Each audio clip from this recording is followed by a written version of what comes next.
ہمارے عنوان کا حصہ ہے۔ سورہ اعراف کی آیت نمبر 44 ہے۔ رب کائنات نے ارشاد فرمایا وَنَادَى أَصْحَابُ الْجَنَّةِ أَصْحَابَ النَّارِ۔ یہ احوال بیان ہو رہا ہے حشر کے مرحلے سے گزرنے کے بعد۔ قربان جائیے رب کے اس کلام کی سچائی اور حقانیت کہ اس دنیا کے احوال سے آگے گزر کر آج کا جدید ذہن یہ سوچتا ہے کہ ہم صرف ان چیزوں کو مانتے ہیں جن کو ہماری یہ سر کی آنکھیں دیکھ سکتی ہیں، ہمارے یہ کان سن سکتے ہیں، ہمارے یہ ہاتھ محسوس کر سکتے ہیں۔ خالق کائنات کے اس عظیم الشان لاریب کلام کا اور قیامت کی صبح تک دائم قائم رہنے والے اس محفوظ کلام کا معجزہ یہ ہے، حسن اور خوبصورتی یہ ہے کہ یہ کلام انسان کو اس کے آج کے احوال سے بھی آگاہ کر رہا ہے اور اس کے کل سے بھی آگاہ کر رہا ہے۔ انسان کی کمزوری یہ ہے کہ انسان صرف آج کا سوچتا ہے،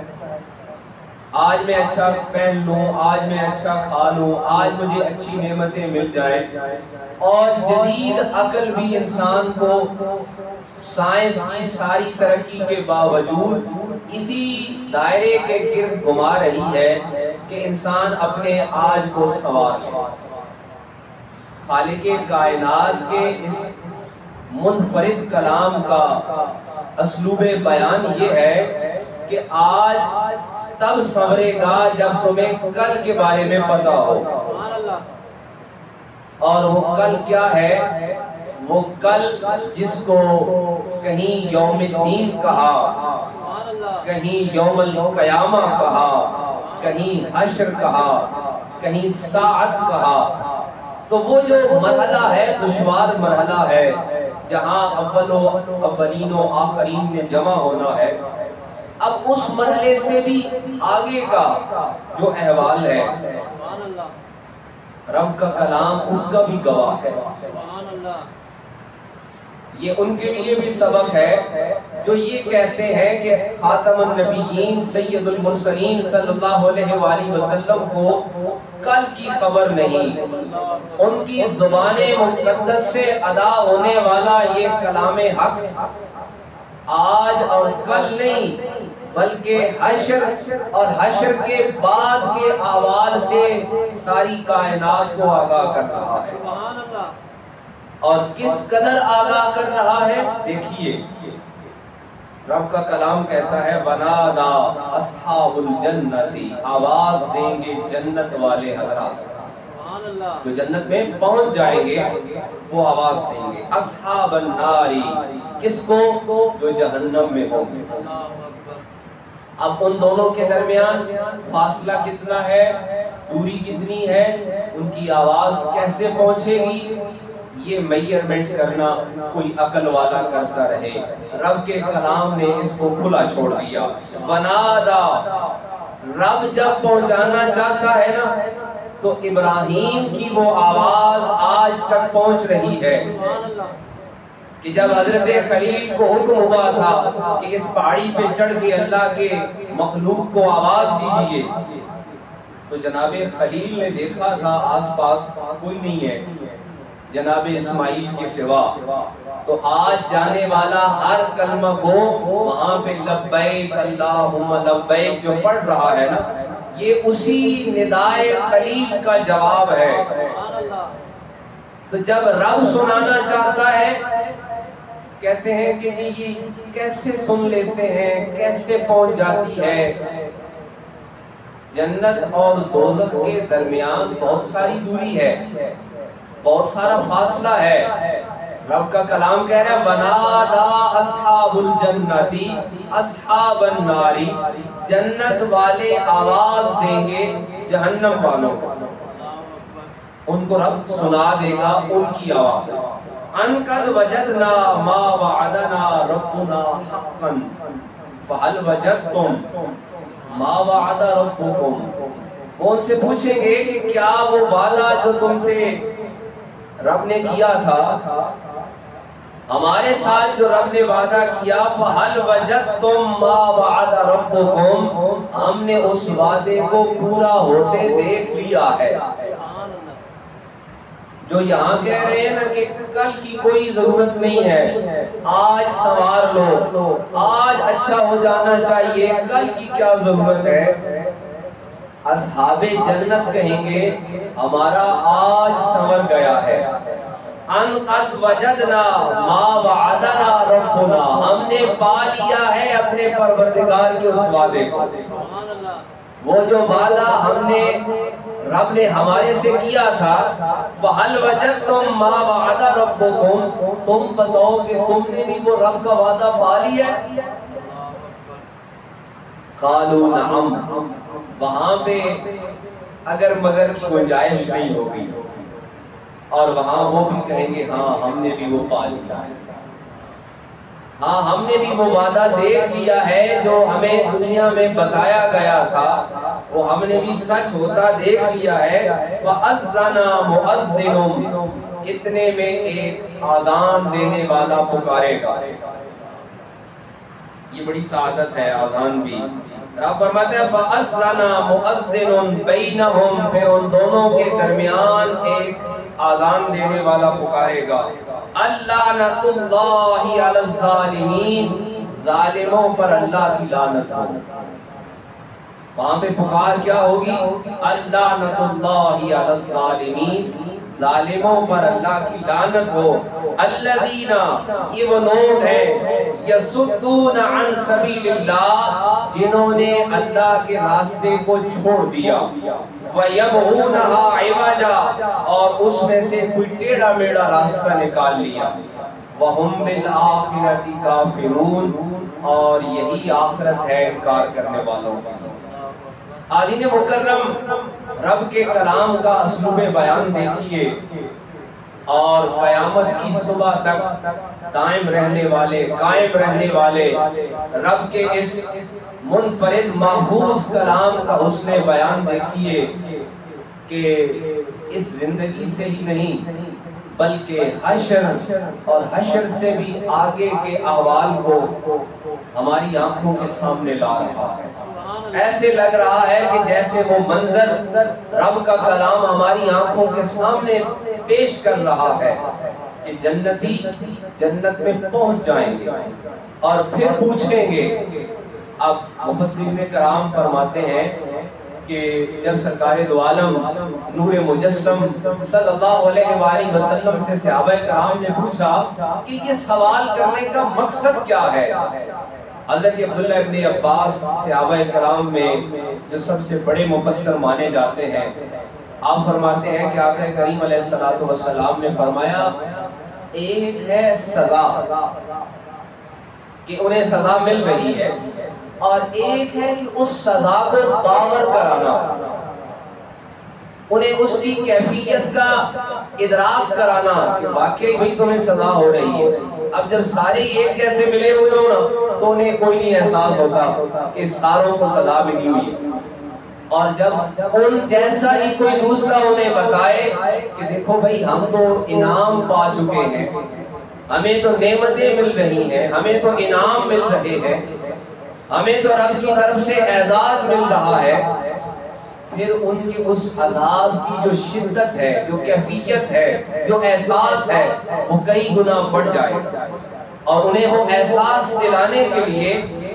فرمایا وَنَادَا أَصْحَابُ الْجَنَّةِ، جنت والے آواز دیں گے. اب یہ رب پر ہے کہ وہ جہاں جہاں چاہتا ہے نا، جس کی آواز کو سنانا چاہتا ہے سنا دیتا ہے. وہ چاہے تو حضرت خلیل حضرت ابراہیم علیہ السلام کی آواز کو قیامت تک آنے والے کلمہ گو تک پہنچا دے. وہ چاہے تو جناب رسالت مآب علیہ السلام تک ہمارے درود و سلام کی آواز پہنچا دے. آج صبح کی ہم حدیث مبارکہ پڑھ رہے تھے کہ آقا کریم علیہ السلام فرماتے ہیں میرا امتی جہاں سے مجھ پر درود اور سلام بھیجتا ہے میں اس کے درود کا جواب رحمت سے دیتا ہوں اور اس کے سلام کا جواب سلام سے دیتا ہوں۔ ہماری آوازیں ہو سکتا ہے ہماری سماعتیں کمزور ہوں، ہم آواز اپنی نارمل آواز میں بولیں تو اپنے ساتھ والے بیٹھے ہوئے کو نہ سنا سکیں، مگر جب رب سنانا چاہتا ہے نا تو جنت خدا جانے کہاں ہے ہمیں نہیں پتا، اور دوزخ خدا جانے اس سے کتنا دور ہے ہمیں نہیں پتا۔ رب کا کلام کہتا ہے وَنَادَى أَصْحَابُ الْجَنَّةِ أَصْحَابَ النَّارِ، جب رب چاہے گا تو جنت والوں کی آواز جہنم والوں کو سنا دے گا۔ یہ ایسا ہی ہے جیسے حضرت ابراہیم کی وہ آواز جو انہوں نے پہاڑ پہ چڑھ کے دی تھی کہ آؤ میں نے رب کا گھر بنا دیا ہے، یہاں پہ آ کے سجدہ کرو، یہاں پہ آ کے رکوع کرو، تو بظاہر وہاں کوئی بشر نہیں تھا، کوئی انسان نہیں تھا، اور اب قیامت تک کلمہ گو جب وہاں جاتا ہے تو وہ لبیک اللہم لبیک جو آواز دیتا ہے وہ حضرت ابراہیم کی اس ندا کو جواب دیتا ہے۔ اور جس طرح آقا کریم علیہ السلام کی حدیث مبارکہ گواہ ہے، سرکار فرماتے ہیں تم جہاں سے درود پڑھتے ہو میں تمہارے درود کا جواب رحمت سے دیتا ہوں اور تمہارے سلام کا جواب سلام سے دیتا ہوں۔ ان قد وجدنا ما وعدنا ربنا حقا فهل وجدتم، رب کا وعدہ سچ ہونے والا ہے۔ انسان بڑا ملکھڑ ہے، انسان بڑا جلدی بھول جانے والا ہے، اور یہ دنیا کی رنگینی